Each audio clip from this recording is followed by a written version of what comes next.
Welcome to your all-in-one podcast show, where we speak to heal, to teach, to inform, and to educate. Get ready as we dive into today's episode. My name is Britney Fonki. You can call me Fonki Speaks, your favorite host.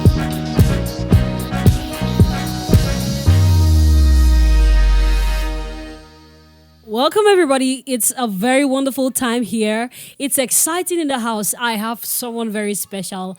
And today we have our sponsor who comes in. That is Wanda Legacy, talking about menstruation, advocating for menstrual hygiene and gender equality. It's really going to be amazing here because today I bring to us something very specific. And before I introduce my guest, I would like you to just go to your Facebook page, type on Wanda Legacy and check Wanda Legacy out because it's going to really enrich you. Ladies and gentlemen, with all due honor that I'm graced, I'm much more opportune to be doing this.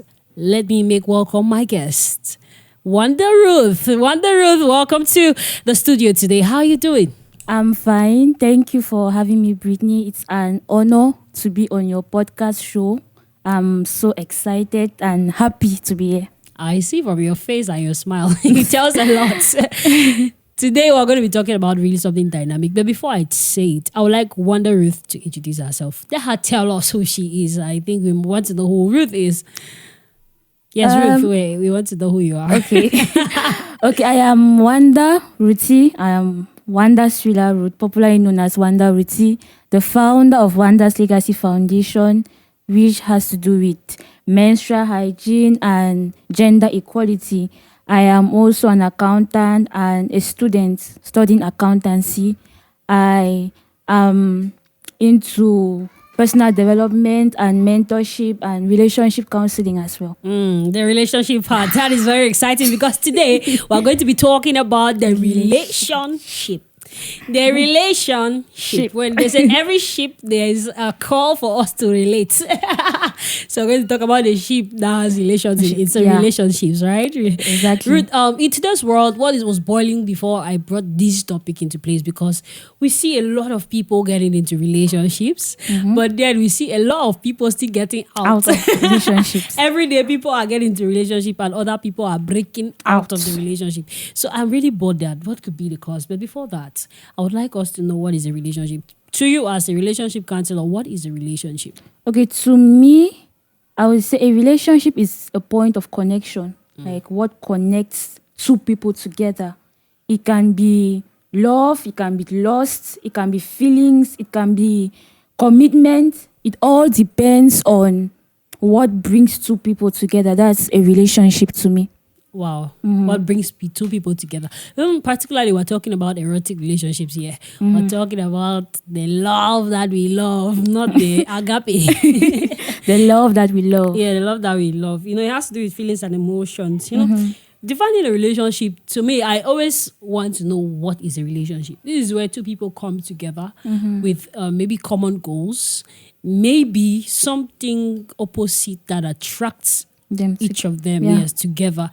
And there's a lot of problems that arise from that. But then let's also know there are some criteria before you get into a relationship. So what are some of the criteria to you? What should somebody think about before entering the relationship? I would say there are many different reasons and it's a personal decision, okay? For example, somebody like me, my mentor had a way to prepare me before saying, okay, you are ready to enter into a relationship. She's like, okay, as a young girl, you'll be like, how do you dress? How do you speak in public? How do you present yourself? How do you are you clean? Do you bathe? How many times do you bathe? You know, for her, do you bathe? Yeah, because there are some girls who are literally very dirty. And for her, she does not think that at that point, you are ready to be in a relationship. So it all depends on how ready you are psychologically, mentally, spiritually to handle all the work that comes into a relationship, because it has a lot of work. Relationship is not just I love you, you love me. There are a lot of things that you need to put together before you can handle a proper relationship. Yeah. The mental work is actually the greatest work. The mental work, if you're not mature enough, you should not even be thinking about relationship. Exactly. Aside from you being clean, which is very necessary though, aside from you being clean physically, your mindset, your mentality needs to really be ready. And it goes to the emotional intelligence part. Some people are still very childish. Very, very childish. I've met people who speak really big, we say big talk. But when it has the relationship, they speak like babies. And that's a worry to me. That's a very big worry. Let's talk about the mental work. This mental capacity is what is going to enhance a relationship. Maturity. So how do we ready our mindsets? How do we get our mindsets ready? The good thing about it is that we are in the 21st century and technology is advancing. There are different ways you can mentally prepare yourself to get into a relationship. You can read books. You can listen to other people's stories. I must not experience heartbreak to know how it feels like. You understand? There are many people who have experienced heartbreak already. So what do? I need to listen to their experience. I need to get what they do wrong for me not to fall into this type of mistake again. I must not wait till I fall into such a mistake before I learn my own lesson. Do you get? So we're in a technology where you can learn from people, learn from elders, and get the experience that you need to be mentally ready to be at that. This is a very key point. Us learning, going to study. People don't study. We are just geared by peer pressure. Yes. Everybody just wants to align with what the world is doing. People are doing, oh, my friend is in a relationship. Me too, I want to be in a relationship. And then you get your heart broken. You come back like, all men are dogs, men are lies, men are scums, men are these. You start saying all sorts of things. You were not ready. You did not know where you were entering. And most people enter relationships to go and have fun. Now, let's talk about the purpose relationships. It's very normal in today's world where people just enter a relationship because of fun, Everybody just wants to have the experience. Now, but there's a purpose driven mindset you have when you are entering a relationship. This is for marriage. What can you say about that? Purpose. Now, discovering your purpose. You need to understand what you want before you enter a relationship. You don't just enter a relationship to waste time or to see how things go. If you are somebody that you have a plan, you have a vision, you know that, okay, if I'm getting into a relationship with Britney, I want to end up with Britney. This is what Britney can bring to me, and this is what I can bring to Britney. So you already have a plan. Because more in this our days, people just want to enjoy life. They just want to have fun, make TikTok videos, and let it be that, okay, that also in a relationship. When you have a specific goal, you know where you are going to. You will not be entering funny relationship and wasting time. And that goes to talk about commitments. Exactly. Yes, commitments. Many people just enter relationships because they feel like they love. Relationship is not about love. It's not even about feelings. It's not about feelings. It's a commitment. One day I was talking to my spiritual father and he said something. He said, Britney, when you are in a committed relationship, it's just like father and daughter.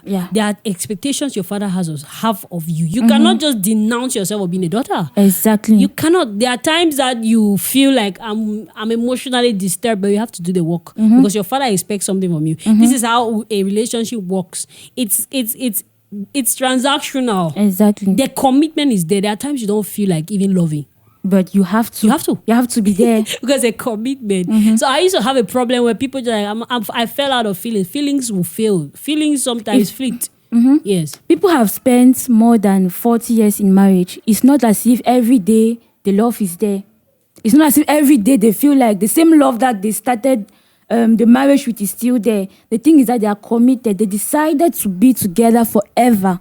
That's why they decided to stick together forever. So it's a lifetime commitment. That is why they are still there. If it was just about feelings, they will not be there. Because at times you wake up and your partner will get you so angry that you'll be like, who even sent me to accept to get married to this man? But you have to be there because you said for better and for worse. And this is something Omotola Jalabe said. Omosexy said there was a day she woke up in her house and she asked herself, what the hell came over me to marry this man? She was like, I never expected it, but she has to be there. It's a commitment that it's like life. Let's not even go far. My own parents are 29 years in marriage. At times I'm like, is it this marriage that I'm seeing that is not easy like this? How did my mother even do it? But when I look at them, I'm very happy because I believe that I have learned so much from just my mother and my father. It is not even so. It's not a popular. They are not popular, but I have learned so much that I feel like if I even get married today, just from my parents' own their own experience, I'll have a lot of things to bring up in the marriage. Yeah. So if you had to tell a young person things to look out for before entering a relationship, what are the things you would tell the person Things to look out for before entering a relationship? where you are going to, like, look out for. You need to look where you are going to, like where is the person also going to. Are we having the same vision? Are we having the same goal? Because you can be very ready that you want to end up with this person. Are you sure that this person wants to end up with you? Are you sure about this person's mentality? You have a brand, for example, somebody like Britney now, you know where you are going to. What if you get married to a partner who is not ready for all this social media branding, all this social media celebrity lifestyle? So you need to be very ready for all those things. Yeah. Yes, just to add to what Ruth said, you have to be ready. You have to do your research. Yeah. Also build your mindset. Yeah. See, there are so many babies dating. There are so many babies in a relationship. There are so many babies in marriages. It's not even about yes, marriages. There are so many age people, but very minute reasoning. Yeah. Babyish mindset. Because when you enter a relationship, you start seeing there are some tendencies. Every small thing, if you're in a relationship with a person, for example, and you hear somebody, anytime people have an issue, they're like, I will just leave you, break up. That is why in this our You age, see? most times girls tend to date guys who are far older than them because they're younger in their age group. They feel like, okay, this is a child. This guy behaves. He does not reason. We don't reason in the same capacity. So I think that if you are going somewhere, you need to be very focused. Know where you are going so that you will not waste time mingling with children. There are adults who are not ready for marriage, but they're just big.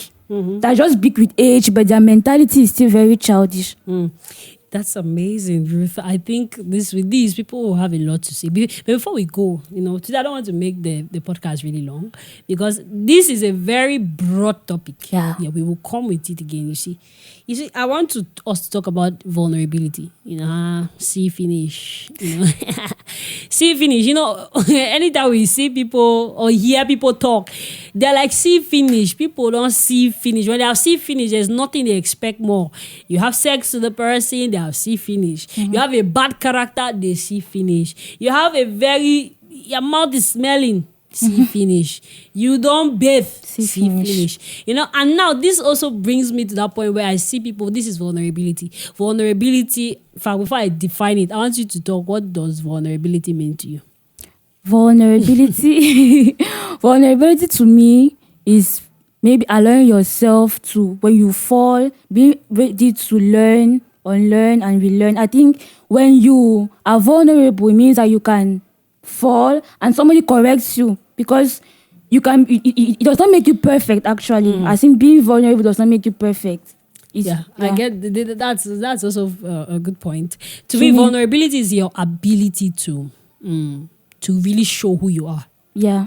To make somebody see those wounds, those scars, those terrible moments, those your bad characters you have been hiding. And many people hide these things. To me, if you don't love enough, you cannot be vulnerable. Because if I love you, I have to be vulnerable. There are days that I am very sour, like I have bad mouth. And then when you see this, that's when I'll know you love me. Will you accept me for this person you are seeing? But now, even being vulnerable, because you can have a bad mouth, and it does not mean that they will just accept you for who you are. Of course, normally they will not. Because you can be vulnerable and you are not ready to change. You're not ready to improve. That's the problem. Because most people are like, okay, that is how I am. Of course, that's how you should be ready to change. Exactly. You should be ready to change. It does not mean that somebody's son will just accept you with your bad character. Daughter. Exactly. Yes. So you need to work on those things. in as much as we are all vulnerable. That's where see finish goes or comes to play. Because if they have seen finish, they are expecting more. I've seen your bad attitude, but are you willing to change? I've seen that your bad character. I've seen that scar on your back. Are you ready for us to clean it off, to heal it? You have some wounds. Are you ready for us to work on you getting healed? Yeah. Because if you just say no, now some me I just me. No, you are not Jesus that they just accept me as I am. No, you're not God. You have to be willing to change. This see finish thing is a problem too when people give in too early. Yeah. Yes. You meet a guy that's not even yet, you're already giving out yourself. That's not even yet made 2 weeks. You're already going to his house to cook. Washing clothes. I mean, Yeah, so washing. you belittle yourself indirectly. Marital duties in friendship. It's not even a matter of marital duties in friendship or relation. The thing is, at what point are you even doing it? Because you don't even know this person yet. Yeah, you are still at the point of dating. And dating, what does it mean? You are still trying to know this person. So if you start doing marital duties that early, what else do you want him to see? It's true. This is I just have to laugh because I know many people who go around cooking for guys, washing their clothes, going to the market, go even to their family house and work.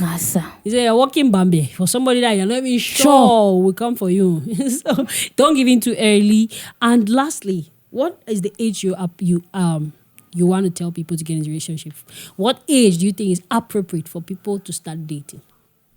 Well, there's no specific date. There's no specific date to me, but there's no specific age to me. Really? To me, because so somebody got that dating at the age of 9 and even 8. I'm still coming. Come now, come because fast, come like you fast, said, there are come people fast. who are even 28 but they're still babies. Well, will you expect that person to be in a relationship at that point? Let's generalize the standard age. You believe that now it's okay for somebody to start dating. The age. I think somebody can even So start I must thinking. give age. Yes, you should give it. Yes, let's give it so people know. Well, let's say 18. Because they start reasoning. What's your reason? Anyway, in Cameroon, people can get married at 18. But doesn't mean they are ready for it to. And even at 28, some people are not ready. Well, the thing is not even being ready. Some people will get ready only after they've had experiences. Yes, people get ready when they are after their first heartbreak, second heartbreak, third heartbreak, they start getting ready. To me, I think the age which is very appropriate, which is really, really considerate, should be from age 18 to 20. Yes, that's when you start considering dating. When you're below, you're 16 and you're coming to ask me for advice. Why? You don't even have breasts on your chest and you're saying, my boyfriend, well, I will slap the devil out of you and deliver you with my hands. Yes, because this is what's happening in our society. Some children will just wake up. My boyfriend, I remember I was a senior prefect in my school, a lower seat. I had Form 1 and 2. Senior, my boyfriend is. I said, Form 1, Form 2, your boyfriend. What? You're not even up to 10 years. You're talking about boyfriend. You're 10 years maximum. Primary school. The world is decaying. But the problem is, most times with this type of relationship, it doesn't even last. It will normally not last. What do they even know? Opposites, because maybe you're in secondary school with that person. That's the end of it. If God will even permit it for you, what do they even know? It's just experiential. Excitement, maybe peer pressure as well. Well, all right, Ruth. So, what are your nuggets that you are going to leave people with? What are those points you want to leave people with to take when it has to do relationship as a counselor? Okay, I'm not going to say much. I think we've spoken enough. But talking about being ready for a relationship, what I have to say to the public is that we should firstly work on ourselves, because most times we expect the other person or our partners to bring in so much when we've not even worked on ourselves, when we are not even ready. We expect them to just come, accept us with maybe our flaws, but we are not ready to give in that commitment. We expect so much, so we should work on ourselves. And the fact that they're coming from a different background and we are coming from a different background as well. 2 different people from 2 different areas, 2 different families coming together. So you should be ready to accept that person the way they are and be ready to learn. Be ready to change certain things about yourself. And yeah. So what I'm taking home from Wanda Ruth is that we should work on ourselves, because the greatest investment is in self. You cannot Relationship is give work. what you not don't have. If you are expecting so much from somebody, also make sure you have built yourself with so much Yeah. to also offer. That's how we see it here in the studio. And the All in One podcast show is going to be bringing another powerful episode, I believe, next week. Thank you, First September Films, for covering this one, and to our sponsor for today, Wanda Legacy, Thank which you. is sponsoring or advocating for menstrual hygiene, gender equality, and much more. We are going to see you guys in the next episode. Thank you, Ruth. Thank you so much. Thank you so much. A big bye-bye to all our audience. We are going to see you. Bye, people. Bye-bye. We hope you learned something new that will help you at one point in life. Please do us a favor by sharing this episode with your friends and follow us on all social media platforms as Britney Fonki. From us to you. See you in the next episode. Bye.